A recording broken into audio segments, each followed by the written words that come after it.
Welcome back. After 12 years away from the stage, making his name in The Hobbit and the TV drama Spooks, Richard Armitage says it's taken something very special to tempt him back to the theatre. And that something special is a revival of Arthur Miller's tale of witch hunting, The Crucible. Richard plays John Proctor, a role he first played at drama school 20 years ago.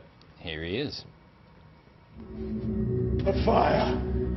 A fire is burning! I danced for the devil. I saw him. I wrote in his book. I go back to Jesus.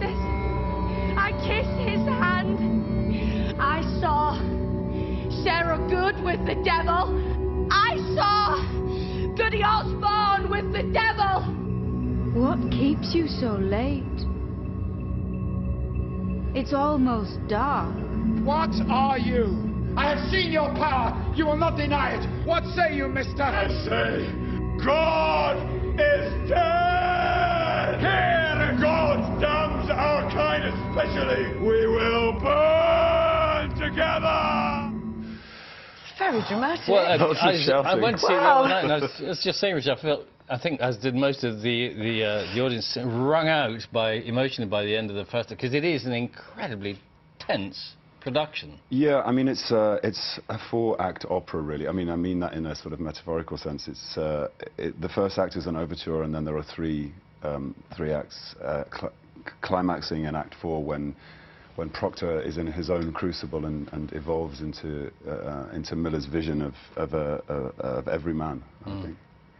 So why was it this play that brought you back to the stage? I mean, it's clearly very dramatic. It was this play, it was this director, it was this particular time in my life, it was this theatre in the configuration that it is, in the round. I think it's so special what they've done at the Old Vic. And I studied the play at drama school. I only got to play the final acts, so those lines were very familiar to me when I came back to it 20 years later. 20 years, my goodness. You can pretend it's 12. But yeah, there's certain lines just resonate with you, and there are still lines in the play that I find really difficult to speak, and you know that you're dealing with great writing when the words have that much of an effect on you. I mean, it was Miller's, not parable, but sort of analogy of the un-American, I'm trying to remember the un-American activities committee or whatever it was in Congress, McCarthyism indeed, yeah. And the blacklist and that sort of political witch hunt going on.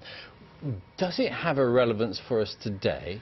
I think, it depends which culture this play is played for, and to a British audience it's difficult because I think as a nation we are traditionally oppressors and suppressors. We haven't been conquered or invaded, so in general, we look at it from a perspective rather than being in the middle of it. Yael Faber's production, she's a South African, so she has a different kind of approach to this. There's lots of resonances with Eastern Europe, and we looked at the Holocaust, we looked at all sorts of influences. I do think that there is a theatre of fear which is played out in every civilized culture, and I think that's what Miller's tapping into. I mean, you went to America and drove to the place where it's based on to help you along the way? Yeah, I mean, I live in New York, so it was a 4-hour journey up to Boston, Massachusetts, and Salem, and to find the original Salem. I think it's important to me to go to the source and really find out that these were real people. And I'd read Miller's biography, and I wanted to sort of tread the path that he trod in the 50s when he decided to use this story as his parable, yeah. You've also been very busy in films and TV over the years, and in The Hobbit with Mr. A. Serkis. I know, we just high-fived each other. I know, we heard the high-fiving. Let's have a look. You playing Thorin, is it Thorin Oakenshield, is the correct way to pronounce it? Thorin Oakenshield. Leading a company of dwarves in the desolation of Smorg. Not you. We must travel at speed, you will slow us down. What are you talking about? Come in with you. No.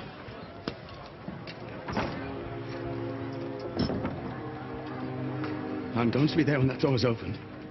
When we first look upon the halls of our fathers, Thorin Killy. Stay here. Rest. Join us when you're healed.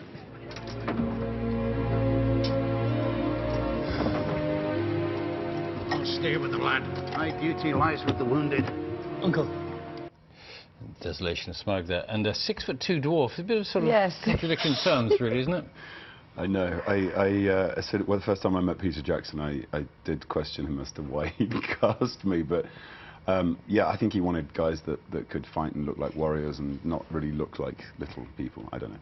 Oh, so the exciting thing is, what, the next film comes out at the end of this year, does it? Yes, we're the third and final instalment comes out at Christmas, and it's the final instalment of 6 movies. It's the end of an era for Peter, really. It's, you know, 13 years of work. And Andy was telling us how he's been assistant director. Yes. Did he assistantly direct you? He did. you? I mean, we would never have met if he hadn't been the second unit director, because my character didn't work with Gollum, but we spent a long time, and you know, he's a great director. Actually, he's really fun to work with. And you've done another film, but you're busy, aren't you? Right. Another film called Into the Storm. What's that one about? Yes, that's a good old-fashioned tornado movie, which we shot in Detroit shortly after I finished The Hobbit. So I think that's out on the 22nd of August, my birthday. Yeah. Do you play an American?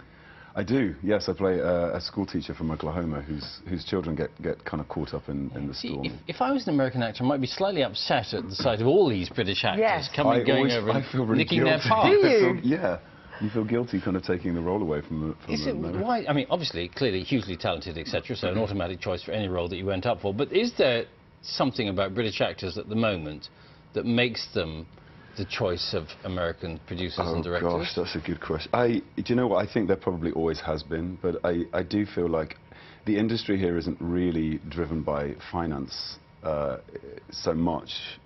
So I don't know, we have access to a lot more media. We do a lot more theatre, perhaps, television and film. There's less of it, so we're more eager to work and probably for less money. Well, that could be part of it. And tell us about the American accent. How concerning is that? I mean, you know, you live in America anyway, but taking it on, is that concerning for you? Yeah, I mean, it's something that I always practice, and I don't like doing a general American accent, so trying to be specific as to which region of America you're speaking from is quite important. So. Again, the fun thing about The Crucible, of course, is that there are no American accents because they're all northern sounding. Yeah, I mean, and a colonial sort of 1600s accent, which it came out like a slightly Elizabethan sounding Lancashire, Lincolnshire. Yeah, brilliant. All right, Richard, very thanks good. very much. Thank you very much indeed. The Crucible is on at the Old Vic Theatre in London until Saturday, September the 13th, and Into the Storm is out cinemas next month, your birthday, 22nd of August. That's it from us. We're both back tomorrow.